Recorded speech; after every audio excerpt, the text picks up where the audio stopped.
Assalamualaikum warahmatullahi wabarakatuh.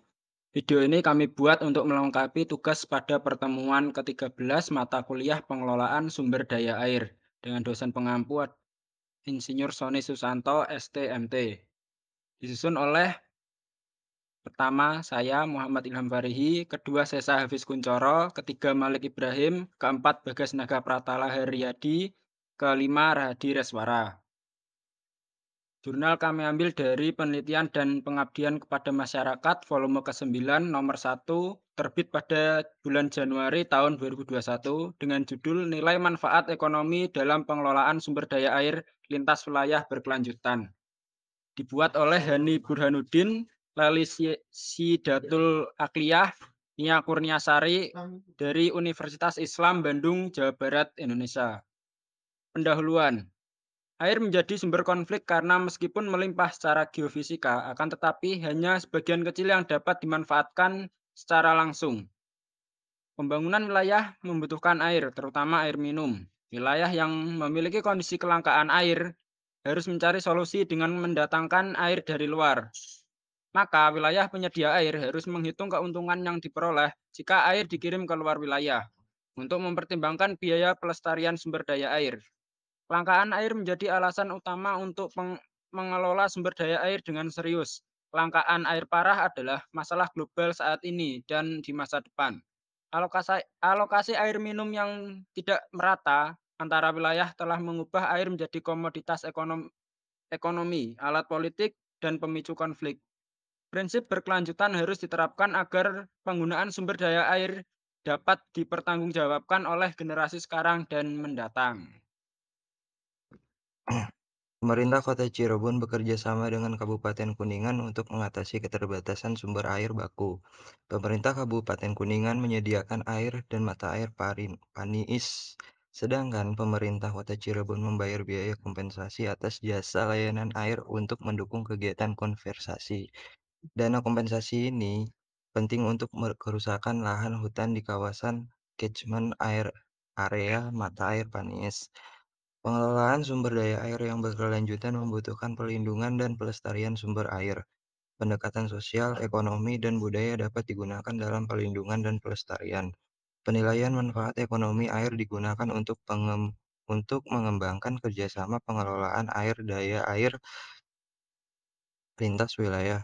Studi mengenai nilai manfaat ekonomi air telah dilakukan, termasuk studi Tennessee yang mengevaluasi penggunaan air dan nilai aktivitas ekonomi terkait. Metode contingent valuation digunakan untuk penilaian air domestik. Nilai manfaat air berkontribusi pada kegiatan konservasi hutan dan memiliki implikasi terhadap pengelolaan sumber daya air lintas wilayah Kabupaten Kuningan sampai Kota Cirebon yang berkelanjutan. Menuju ke metode penelitian. Ini untuk metode penelitian, di sini lokasi penelitian bersihkan sistem pengaliran air lintas wilayah dari Kabupaten Kuningan ke Kota Cirebon. Metode yang digunakan dalam penelitian ini adalah metode kuantitatif, terdiri dari beberapa analisis nilai manfaat ekonomi, air, harga air, dan biaya kompensasi jasa lingkungan. Nilai manfaat air domestik. Manfaat yang didapatkan dari penggunaan air di suatu wilayah sungai dinamakan nilai manfaat ekonomi atau yang bisa disingkat NME. NME, penggunaan air meliputi pengendalian banjir, penggelontoran usaha air minum, pertanian, pembangkit tenaga air, dan usaha industri. Dalam penelitian ini, NME yang akan dikaji adalah untuk usaha air minum atau domestik. Nilai manfaat ekonomi NME air domestik dihitung dengan rumus NME domestik sama dengan rata-rata tarif dikali volume air. Nah, untuk harga air sendiri didasarkan atas penggunaan sumber daya air untuk keperluan air minum menurut peraturan Menteri PUPera nomor 18 PRT garing M garing 2015 tahun 2015 dengan formula hitung sebagai berikut. Bisa dilihat ada biaya pengelolaan sumber daya air sama dengan biaya pengelolaan sumber daya air dikali persentase nilai manfaat air dibagi jumlah air yang digunakan. Untuk pembayaran jasa lingkungan, pembayaran jasa lingkungan sendiri merupakan bagian penting dalam rangka mewujudkan pengelolaan sumber daya air berkelanjutan. Besarnya perlu dihitung sedemikian rupa sehingga dapat merepresentasikan kebutuhan yang sebenarnya. Pembayaran jasa lingkungan dapat dihitung sebagai berikut. PJL sama dengan harga air dikali volume air yang dimanfaatkan. Bismillahirrahmanirrahim. Pada slide hasil dan pembahasan, analisa nilai manfaat ekonomi air domestik, di mana informasi yang diperoleh dari PDAM Kota Cirebon tercatat pada tahun 2017 volume pengambilan air PDAM Kota Cirebon dari sumber air mata air Panis mencapai 1054 liter per detik atau sekitar 33.238.944 meter kubik per tahun. Jadi untuk tahun 2017 volume pengambilan air PDAM di Kota Cirebon yaitu mencapai 33.238.944 meter kubik per tahun. Dengan tingkat kebocoran keseluruhan sistem sebesar 28,13%, di mana tarif rata-rata yang ditetapkan untuk mendapatkan air bersih oleh masyarakat adalah sebesar 3.991,75 per meter kubik.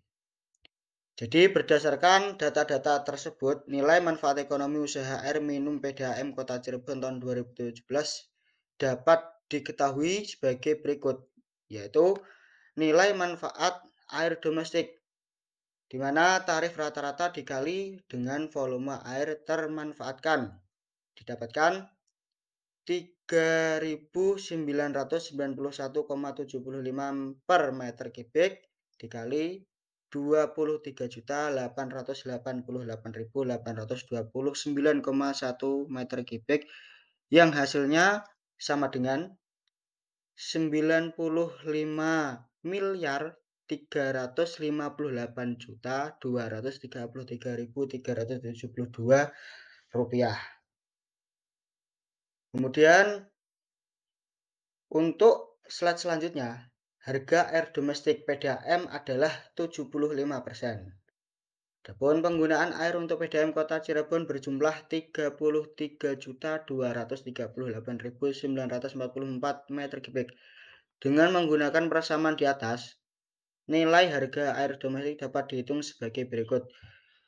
Jadi harga air domestik PDAM itu sebesar 75%. Yang mana penggunaan air PDAM Kota Cirebon yaitu dikalkulasi berjumlah 33.238.944 meter kubik. Jadi harga air domestik dapat diketahui dengan mengalihkan antara 3.875.590.943 dikali 75% atau harga air domestik PDAM dikali harga air domestik PDAM, kemudian dibagi dengan penggunaan air untuk PDAM Kota Cirebon 33.238.944 meter kubik, didapatkan hasil 88 per meter kubik.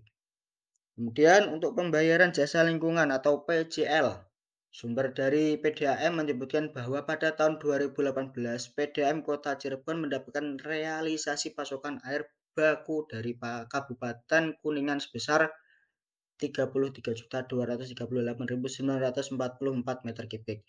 Dengan pemanfaatan air sebesar itu, maka dana kompensasi yang harus dibayarkan adalah Rp2.985.436.000.